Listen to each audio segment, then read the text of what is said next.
Hello, everyone. Welcome FFCON20 attendees and panelists for a Dialogue for Leaders. My name is Niemira, and I have a pleasure introducing today's panelists for the discussion. Jodi Johnson is a principal of JJ Human Capital Consulting, and Jodi focuses on scaling human capital and creating a roadmap for people operations and communications working globally within various industries. The next panelist is Janet Bannister, who is managing partner, Real Ventures. Janet invests in early stage companies, supporting visionary founders in developing and building innovative, impactful tech companies. And our third panelist is Arshi Ayub Mohamed Zaveri, who is a CEO of Trust with Trade Group and also a senior advisor, Royal Family Office in United Arab Emirates. And she's joining us from Dubai today. And Arshi is the one who supports startup innovative companies across various industries, including mining and metals, as well as renewable energy. Welcome all the panelists. Happy to have you here, ladies.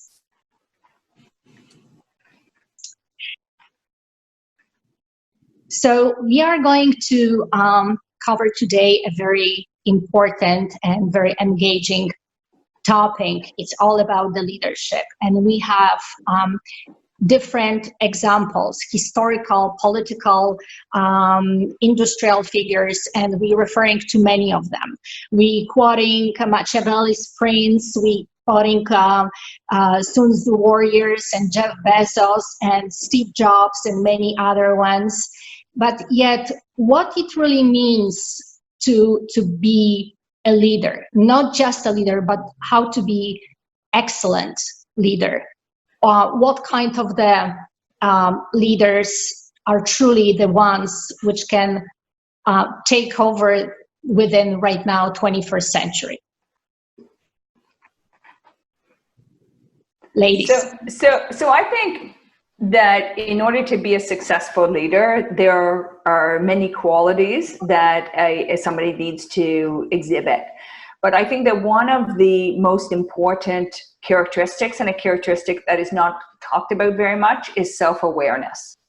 And what I have found working with our portfolio CEOs, so we have a portfolio of about 70 early stage technology companies, and I work directly with about 17 of those CEOs, is that what I found is that those leaders that are self-aware are the most successful in that. And by self-aware, I mean really having the courage to look at themselves and say, what are my strengths? What are my weaknesses? What are my blind spots?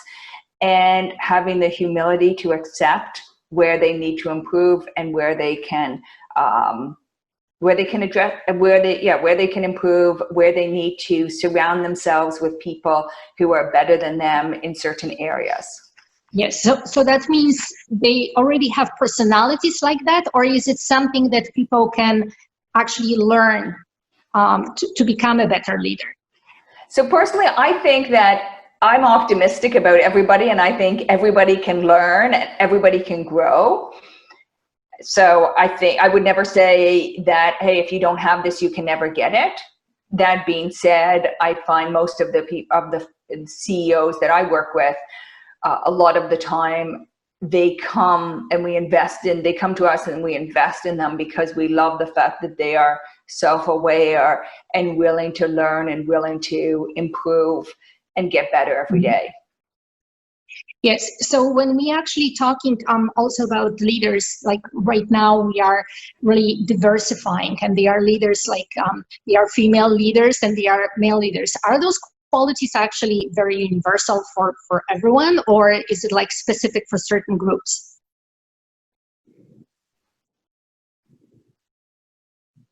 Jodi, do you want to answer that? Are you defining gender? Is that what you're referencing that, or? Well, I think, there are cultural influences as well when we talking also about, different regions of the world as well. So, those things are a little bit different, but at the same time, of course, like there are certain influences from outside, but truly, like the leadership also, as already Janet mentioned, pertains to the communication, to self-awareness, to agility and learning. Is it truly that universal in consideration what you've seen in the world? Yeah, first of all, I totally echo Janet's.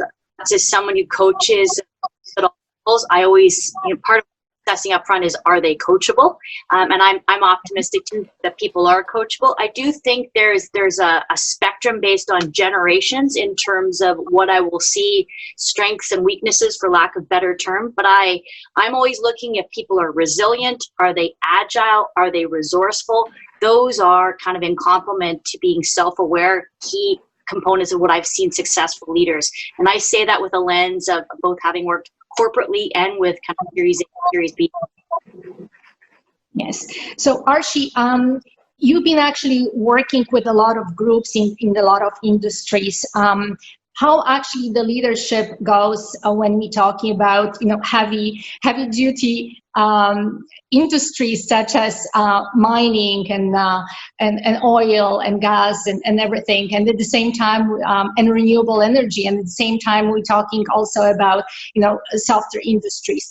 So how you see people through the leadership when they working in the different environment? Thank you, Anna. I think what we need to have understood in principle is that leadership is not about authority or your position or your title. It is about influence, the influence for all the change makers and the leaders, whether they are female or male, to build and shape a more beautiful vision for the future, which is based on business, technology, humanity, on emotions, ethics, instead of just extraction and exponentialism. So we need to have a very, very robust framework of influence, which is comprising of communicating the big and little pictures to be involved in dealing in the entire segment, to be able to be like Janet and Jodi very correctly mentioned about being agile, being able to be resilient, the fact that we are flexible because there is no such thing as the right way. So you have to be extremely flexible. You need to build meaningful relationships, have the correct network, have the courage to be able to take initiatives. So where it comes to specific to the segments which are predominantly male, the fact that we no longer practice no more command and control. We try to work together in a more structure which is extremely open, which is we encourage dialogue. We ensure that we reaffirm basic human values, and to be able to work together in a culture that is cohesive, that supports dialogue from everybody, whether it's somebody in the lower segments or somebody in leadership segments. We have to make sure that there is open dialogue and have that trust within your teams. So we have to do away with the fact that somehow we are, as women and men, I think we're just not allowed to fail. So the fact that we can allow that more openly is extremely important as leaders in the workplace or in your homes or any initiative that you personally or professionally undertake. So certain things need to be there as people, as characteristics, like they very correctly mentioned, and we have to be able to be serious about the permission to fail, so that we can encourage more and more people in this segment and ensure they can collectively lead whatever they are, whether they are projects or whether they are positions or whether it's anything. So being able to have an honest, open dialogue and promoting the culture of flexibility is extremely important in any segment, and we have to take well-being of everyone very seriously. So I think that comes from, we learn from the leadership of His Highness Sheikh Mohammed bin Zayed Al Nahyan, Crown Prince of Abu Dhabi. So we've learned how to be resilient in tough times. I think crisis is something that makes us look for the better and the silver lining in everything, and that's how we proceed. Yes. So I would just say, oh, sorry. I was just going to say, Arshi, I really like one, just to pick up on something that Arshi said, is I like the concept of, hey, everybody can be a leader. And I think that a lot of people think, hey, leadership, you need to be in that senior position. But I often think the best leaders are people who their impact is greater than their authority. And what I mean by that is, you know, it's people who can impact beyond, through this way, they can impact because they are the type of people who others want to follow, because they can build a compelling vision. They can paint a compelling vision for the future, and therefore people want to follow them, as opposed to people who simply do what the person says because they have to. Yeah, and I just want to add to that, my lens related to culture. Teams culture is such an active. I think building an environment where leadership is consultative, engaged, definitely in building any team. I do think one of the things I know for sure is we all, our natural tendency to lead the way we like to be, the way we like to manage. So, you know, going back to how self-aware are they, I do, when I work with senior leaders, ask them to be mindful that their default might be that they manage in X capacity. I think it's very simple. If you consult team members, your direct report, you ask them what they need to be successful, opening that dialogue and being communicative is a key to success, I think. So how people can really learn to be the leaders? Because we're saying, okay, the learning capability is very important, but how they can actually learn through the courses, through the personal experiences, through the professional experiences, like, and as Janet said, you know, young persons can be a fantastic leader. So how they actually can aspire, but at the same time, like, build up those qualities to become excellent leaders. So I think there are all sorts of opportunities to learn. I mean, I know one thing, when I was quite young, like when I was a teenager, and particularly early in my teenage years, I used to read a lot of biographies and autobiographies of great leaders. So I think that is one, you know, way to do it. But I also think that by observing other people, you just learn so much by keeping your eyes and ears open and thinking, okay, I see what that person is doing. I want to be like that. I don't want to be like that. And just, you know, learning from both the good and the bad. So not really shy from being sensitive, because a lot of people are saying that leaders should be tough, should be desensitizing themselves. But what you're saying, I understand, no, they should be sensitive and they should be very perceptive. So through that, they can absorb different energies, they can absorb different experiences, and they can actually, through that, they can grow, they can learn and become truly much more compassionate leaders as well. I think when people are their authentic self, it makes them the best leader. And that, again, that's not one size fits all. I think who you are and what your values are makes you, and if you're true to that, people see that and they're attracted to that. I do think one way to develop is through mentoring and finding people that you find alignment with. So building on that, yes, you can definitely read and learn about leadership, but finding your mentors early in your career, middle of career, and even in late stages of your career, I found that to be a very successful way to continue to grow and learn. Yeah, and I would also, just to add to that, so agree with that. One word about mentors is I hear a lot of people talking about, oh, you should get a mentor who will guide you. And when I talk to some young folks, they're like, hey, how do I get a mentor? How do I find one? And I will say, for me personally, like, I have never really had a quote mentor in my career. What I have had, which has been absolutely instrumental, is friends. And so, I mean, it's a little bit different, but I find, and so I like having those people who are friends, who they could be, and sort of changing that terminology. If you as a young person are sort of intimidated by the thought of, how do I get a mentor? I've got to get a mentor who's super senior, and how will I contact them? I would say, no. You just think of them as friends, and they can be friends who are at your level. And friends, maybe some are a bit more junior, maybe some are a bit more senior, and you work with them and you learn from each other and support each other. And that has been absolutely transformative for me. Well, good leader is also a good team. So a lot of leaders struggle with choosing the right people, right employees. And it doesn't come natural, right? They're creating the culture, and they have to find people who would fit this culture.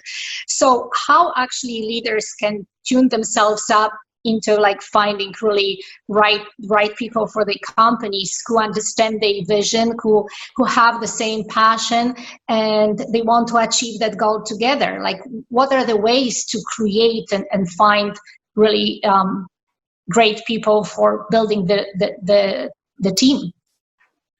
I can maybe start. I mean, I see this, having built lots of leadership teams. It's an art and a science, frankly. I do think it's a combination of having a clear understanding what the role and the capacity of the individual will be, but then coupled in terms of making sure the individual is the right cultural fit.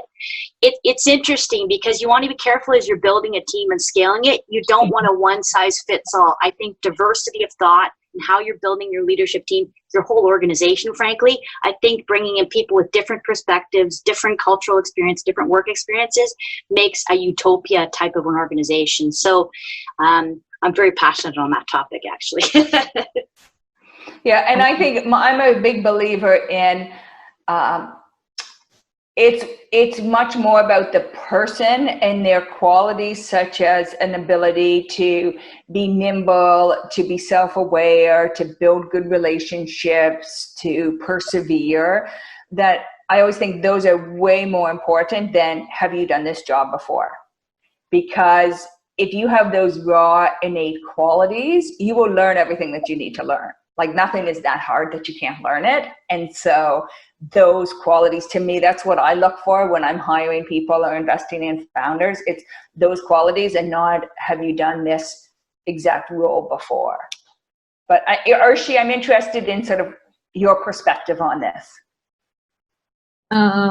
Definitely, I think for me, in terms of being able to work with people, it's really aligned with first sharing the same work ethic, sharing the same vision, sharing the similar values of the organization, because you are only as good as your team. So you need to find people. I look out for people who are like-minded. I can't work with people who don't share the similar wavelength. It becomes difficult for me in the long run. And you need to find those people who you can trust implicitly, because not everything can be done by yourself. So you have to delegate certain important functions and trust your team.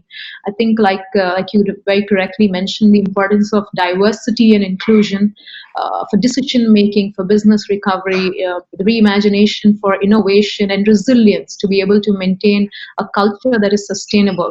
So these things are particularly relevant to be able to build a team that sustains and helps you build your own vision and manifest it into something much larger than what you anticipated. So I think definitely being able to find the right people who share your similar work ethic, similar values, goals of the organization, and also keep on reinventing, because today it's extremely important for people to be able to reinvent.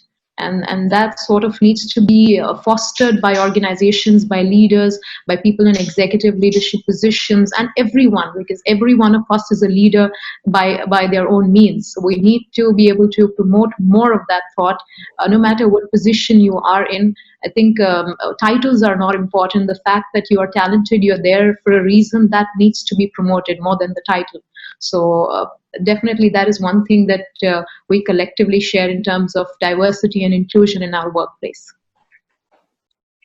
There's actually one more thing when it comes to the leaders. You know, balancing the team is one thing, but then particularly, Janet, I think you can say about it when leaders need to really deal with investors. Sometimes they are desperate to get some investment and to have funding to grow their companies. But at the same time, not all investors will align exactly with what they represent. So how leaders can actually balance towards between their vision and their team, and at the same time pleasing to some degree the investors and creating this collaboration with them. Yeah, so I would say two things. First of all, I think if you are a CEO and you are raising money from investors, that it's very important that you get investors who have similar objectives as you and who are aligned with you. And what I mean by that is having investors who, for instance, if you want to build a big business and it's going to take 10 years before you exit, make sure that investors are aligned with that and have the same vision. If you are planning on growing your business in a certain way, ensuring that you have that agreement from investors. So I think number one, that's important. But then beyond that, if you have investors around the table who have said, hey, you know what, we are investing in this business for a long term, we understand it's going to take years to grow the business and to exit the business, then I do not see a conflict between investors and sort of, you know, the culture or the values. And because the reality is they're extremely aligned in that you cannot build a long-term sustainable business without a solid culture, without solid values to which everybody aligns, because at one point or another, it may, you know, having a bad culture, not treating people well, okay, maybe that will help you for a couple of months, but it will never enable you to build a huge business. And one of the things that I see amongst our companies that are most successful is the biggest limiter to their growth is lack of talent. And it is a real talent war to hire the best people. And so, you know, as I said, the best companies, they are limited by their ability to attract great people. And you need to have a great culture. You need to have great values if you're going to attract the best people. And so, you know, this whole idea about building a great culture, living by your values, treating people well, this is not a nice to do. This is something that if you want to build a great company, you need to do. And investors should be able to recognize that. And if they don't, then I would say, well, be careful about who you take on as investors. So I would just add to that. I do think I've seen companies made and broken by their Glassdoor reviews based on their culture and how their CEO lives and breathes those values. So I would totally agree with that, how valuable that is. So we are in the 21st century, and nowadays a lot of is being said also about artificial intelligence being implemented into leadership, analyzing certain data and statistics and making actually the decision. So is it something really that it's in the future that leaders will have to be prepared to work with robots, with computers, with all this data, and kind of share their decisions based on the artificial intelligence?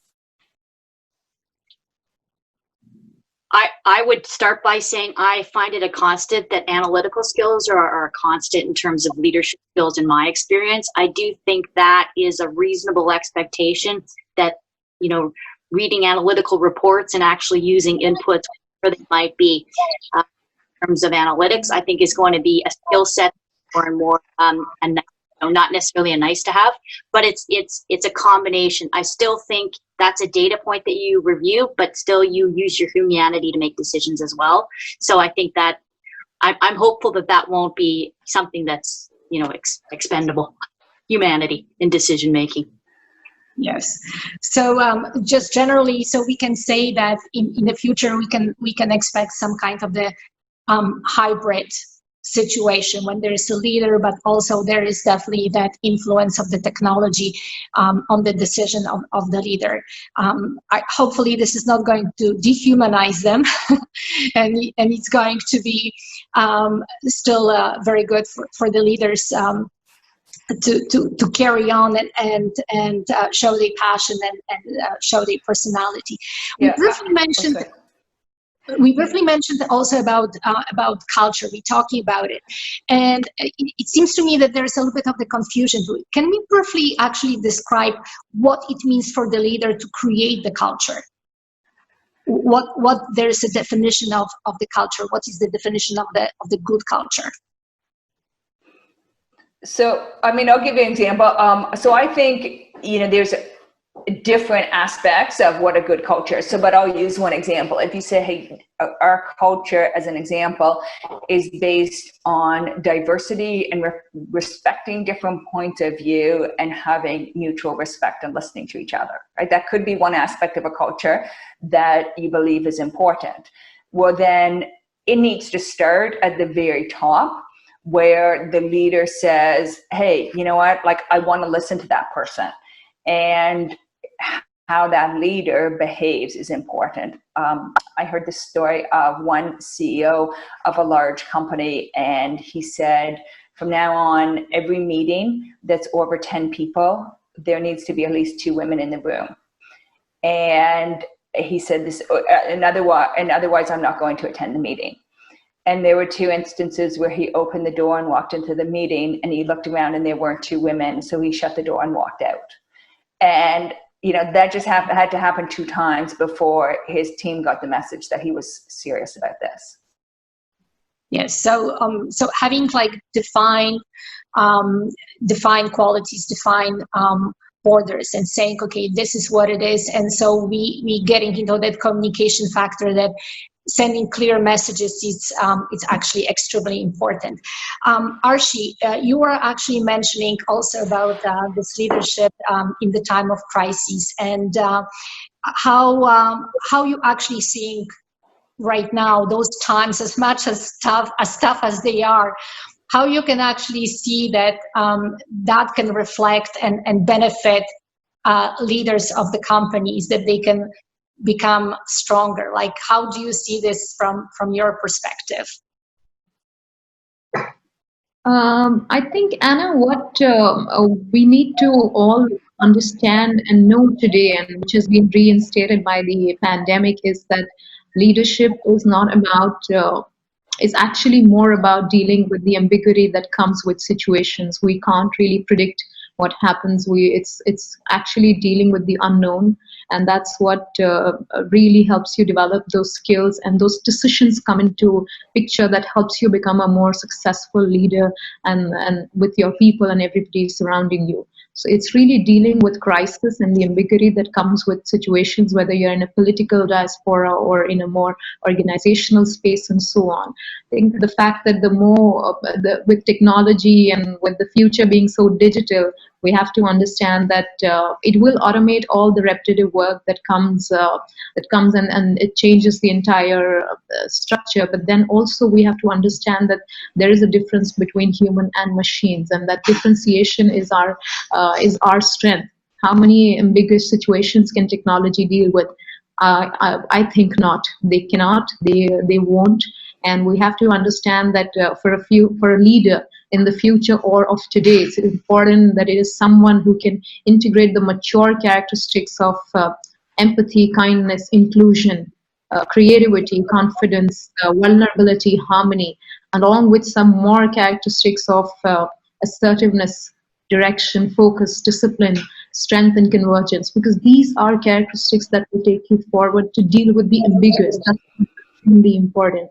And of course, when you mention about culture, I think culture, I was extremely happy to know when she mentioned that the gentleman left because there were not 2 women in the room, and that's extremely vital when it comes from people who try to make that this is not unusual. This needs to be a norm. You need to have more women in boardrooms. We're very happy to say that in 2012, designer Sheikh Mohamed bin Rashid, in the ruler of Dubai, made sure by policy that you need to have 1 woman on the board position in the United Arab Emirates. So it needs to come also with policy, and of course with people being able to align that with parenting and their own individual approach. So it's extremely important to be able to cultivate from your own self first. Policy will only take you to a certain place, but you need to bring that change from your own self and your own surroundings for a better future of male and female leadership together. So these are the skills I think that will help us move forward collectively and create a future that's more sustainable, and where everyone thrives, everyone benefits. Yes, so that means we have certain things which leader definitely needs to follow. You need to have a vision, need to have a personality to carry on that vision, needs to have a passion, communication, and also the strength to reflect all those qualities on the team. In summarizing, if you can perhaps give me one or two words or the short sentence just to define a good leadership. It definitely, the diplomacy, communication, a few other words which truly the leader needs to remember and carry on with him or with her all the time. I will start. Oh yeah, Sorry. Jodi, please go ahead. First of all, I was going to say, I think it's important just to comment on that. And I don't think necessarily everyone needs to be one-stop shop as a leader. Sometimes the best leadership teams are a community of a variety of skills. So I think that's important, to surround yourself with people that make you better. I do think being resilient and agile, this COVID chapter has underscored to me repeatedly that those teams that are resilient and problem solvers, they are more connected than I've ever seen them in the time that I've been working with these organizations. So resilience and agility would be kind of my two words. Thank you. And I would say build followership, because if people don't want to follow you, you're not going to be much of a leader. Thank you, Janet. And Arshi, what's your take? Influence is extremely important, because ultimately that's not everything that a leader can do. He or she can only influence you in the right way for you to be able to undertake tasks that could help everyone in your community and your workplace. So the influence would be something extremely important for a leader. Thank you very much, ladies. Truly fantastic panelists, and ladies extraordinaire. And I truly appreciate your insightful information and taking time for this passionate discussion. I also would like to thank all the viewers and encourage you to network through our platform. Don't forget to contact, communicate, and collaborate with all other users and all other viewers of our conference. Thank you very much, and wish you to enjoy our platform. Thank you.